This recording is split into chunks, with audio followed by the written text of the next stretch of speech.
What's going on, YouTube? This is SG1 Sports here on the Michigan channel at the Voice of College Football. We're going to give you a very early projected record for Michigan in 2023. Here were some of the projections from last year. You see, of course, they were 12-0. Our projection had them at 10-2. My prediction was 10-2. I did not expect them to beat Ohio State on the road. I don't think many people did.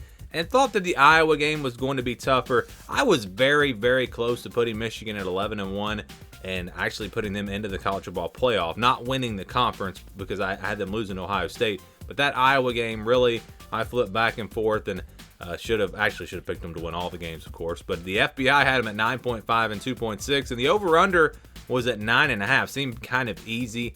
You really felt like worst case scenario was 10-2 last year.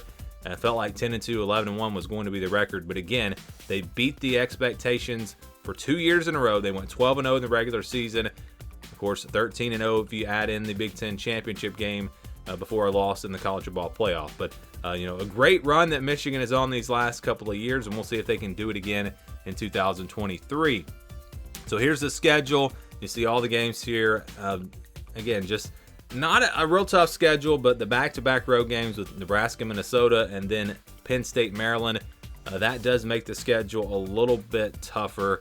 This is how we're going to do this. This is the scale that we'll use. So games that are in the white, those will be your 50-50 games that could go either way, games where I think the spread is going to be 3, 4, 5 points, somewhere in that range. If it's under 20 or over 80, those are games where I think the spread is going to be 20 or more points, big numbers. The blue and the orange, those are games where I think the spread is going to be double digits, 10 to 17 points, kind of in that range. And then the yellow and the purple, those are games where I think the spread will be about a touchdown, 6, 7, 8 points, kind of in that range. So we start with the easy wins, games where I think they'll be favored by 20 points, 17, 20 points, maybe even more than that. I think you've got East Carolina, UNLV, Bowling Green. Those three non-conference games, easy wins. And I also think Rutgers, Indiana, and Purdue, you look at the schedule, those are games that Michigan really would probably rather play on the road. You'd rather have some bigger games at home. And in that way, the schedule, again, it's tougher than you might think. But Rutgers, Indiana, Purdue, all at home. I don't think any of those teams are going to be able to really compete with Michigan. They should be favored by 17, 21 points, somewhere in that range in all three of those games. And we're going to count all of those games as wins. Then we'll go to the blue games where I think they'll be favored by, again, anywhere from 10 to 17 points, kind of in that range. And that's most of the schedule here, or most of the rest of the schedule. Nebraska, Minnesota, Michigan State, and Maryland. Now, I think these games will be closer to 10 than maybe 17 because they're all on the road. But I still think that Michigan's going to be favored. This is going to be a preseason top 5 team, maybe a top 2 team once again. And again, they're going to be good. So I don't think they're going to be.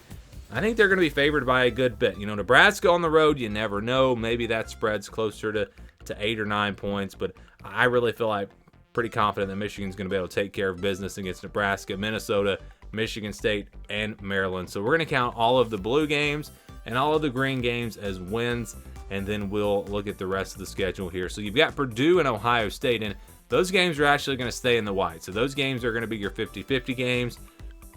Looking at it right now, if I had to guess, I'd say Michigan will be about a field goal underdog on the road at Penn State, and they'll probably be about a field goal favorite at home against Ohio State.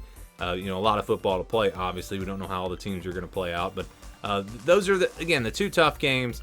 It feels like Michigan should be able to take care of business in the other 10 games. Now, you never know. Like I said, there's some road games here that could trip them up. Nebraska, Minnesota, Michigan State, Maryland.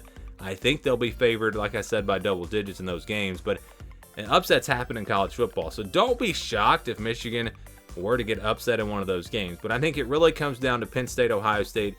Those are the two games that are really the 50-50 games that could go either way. So what we do is we just split those games, we average them out, and that gives you a projected record of 11-1. So 11-1 for Michigan.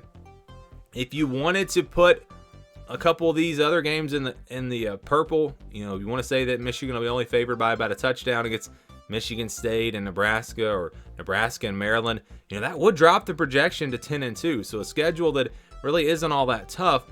When you really look at some of these road games, it does make it a little bit tougher, and you could make an argument for a projection of 10-2, but I'm going to, again, keep those games in the blue. I think Michigan, because they're going to be a top 5 team this year once again, more than likely, I think they should be favored by a good bit.